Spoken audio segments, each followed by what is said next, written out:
Ele fez uma observação. Quem foi você que fez a observação? Né? Foi você. Da 8.2, né? Aula 8.2. Eu já consertei, certo? Certo? Foi consertada, a aula 8.2 estava errada, estava repetida, né? Se você fazer mais um comunicado aqui, a gente vai ter mais, fora essa, mais 3 aulas, provavelmente mais 4 aulas, certo? E o resto vai ser um trabalho individual de cada um, certo? Quer dizer, vai ter uma lista ainda, certo, razoavelmente pesada, né? E depois é um trabalho individual, ou seja, uma apresentação, certo? De cada um, certo? E cada um vai resolver um problema específico, ou um artigo científico, alguma coisa, para apresentar, que vai exigir os documentos. Não vai ser assim para agora, não. Vai esperar daqui até, sei lá, deixa eu ver. A gente vê, não vai ser assim correr agora, não. Você depois, a gente para aí, vocês ficam fazendo esse trabalho da lista, e daí eu vou elaborar um trabalho para cada um, certo? Muito bem, então a gente vai falar sobre, na última aula a gente falou sobre polarização de onda, né? Hoje a gente vai ver, né, o que acontece quando você tem materiais anisotrópicos, em termos da permissividade elétrica ainda, certo? Como é que se dá a propagação em materiais anisotrópicos? Basicamente, ondas planas, novamente, a justificativa é aquela, né? Nossos feixes de luz, de laser, têm dimensões transversais grandes em relação ao comprimento de onda, então, para todos os efeitos, é como se tivesse uma onda de extensão praticamente infinita, né? Em relação ao comprimento de onda, certo? Então, a aproximação de ondas planas na faixa de frequências óticas é sempre muito boa, certo? A menos que você tenha guiamento, né? Algo que a gente não está falando aqui, né? Certo? Então, se você tem guiamento, você tem que calcular o perfil da onda guiada, certo? Esse tipo de coisa, né? E aí, a onda guiada ela tem uma extensão lateral que é da ordem, né, de alguns comprimentos de onda, certo? Tá bom? Muito bem. Então, a gente, lembrando, né, que em meios anisotrópicos, certo? Você tem que... A gente descreve a relação entre D e E com relação matricial, né? Aqui você tem aí a constante permissividade do vácuo, né? A permissividade do tensor, a permissividade relativa, que a gente vai chamar de epsilon. Vai chamar epsilon R, né? A gente vai botar o Rzinho, acho que vai até o fim isso aqui, né? Então, a nossa permissividade relativa, adimensional, né? É uma matriz, certo? 3x3, né? Satisfaz algumas propriedades importantes. E nessa representação, só lembrando, D é uma matriz coluna. No sistema de coordenadas XYZ, por exemplo, né? Ela teria 3 componentes. XYZ é o sistema de coordenadas do laboratório. E também, né? Tem uma representação semelhante. Vetor coluna, matriz coluna, como vocês queiram. E epsilon é uma matriz 3x3, né? Teria, em princípio, 9 componentes, XY, XZ, né? Aí você tem elementos, em geral, seria algo desse tipo, certo?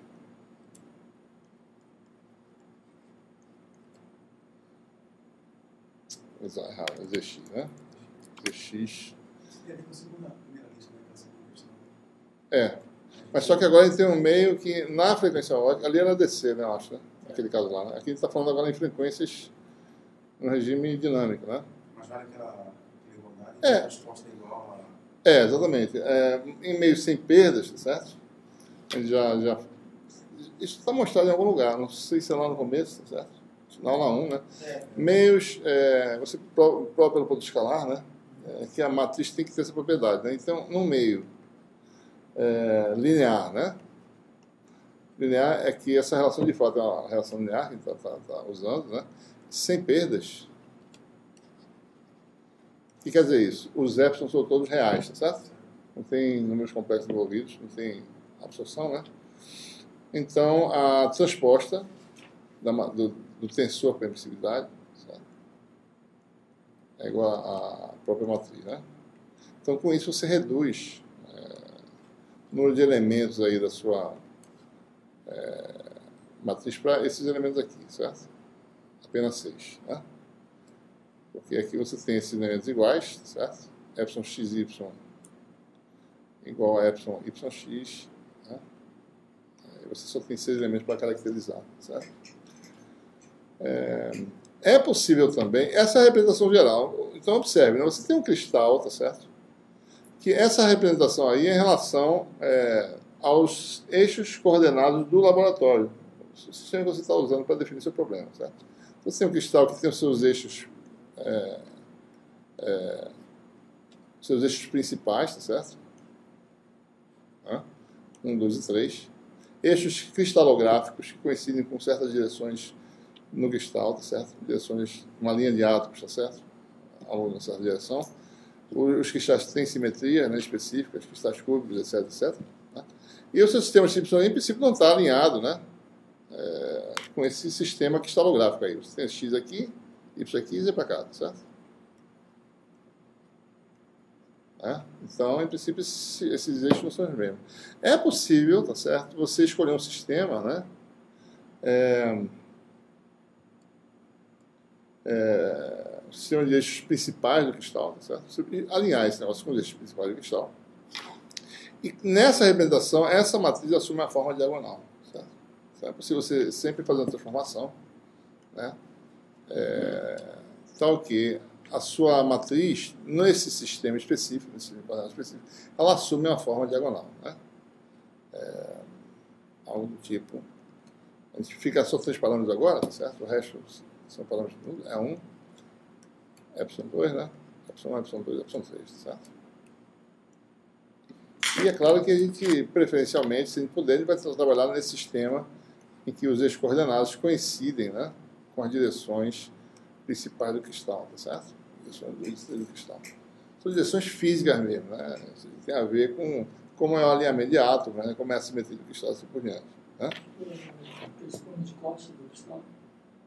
Você corta ali, você corta o cristal, por exemplo, num plano perpendicular a um dos eixos, né? Então, a gente sabe, né?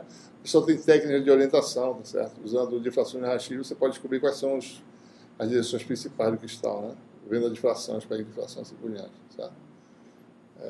E aí você orienta, né? Existe uma técnica interessante de orientação do cristal, né? Então, cortar, né? Bom, então a gente vai analisar agora um material que tem uma permissividade, tem sua permissividade com essa natureza, né? Já orientado adequadamente, certo? Como é que se dá a propagação, né? E a gente agora vai fazer um caso particular, e na próxima aula vai fazer um caso mais geral, né? Então vamos analisar agora a propagação, né, numa direção principal, certo? Qualquer que seja ela, né? E vamos ver como é que se dá o processo. A gente vai fazer assim para poder entender o caso mais complicado, né, que é numa direção arbitrária, tá certo? Então, você tem o sistema de coordenadas 1, 2, 3. A gente vai tentar propagar numa direção, tá certo? Ao longo de uma direção principal, né? Direção 3, talvez. E ver o que acontece, né? Eu poderia estar propagando em direção inclinada em relação aos 3 eixos, né? Que é o caso mais complexo, que é o caso da próxima aula, certo? Então, vamos dizer, por exemplo, que a gente coincide, né, nos nossos eixos principais no sistema XYZ.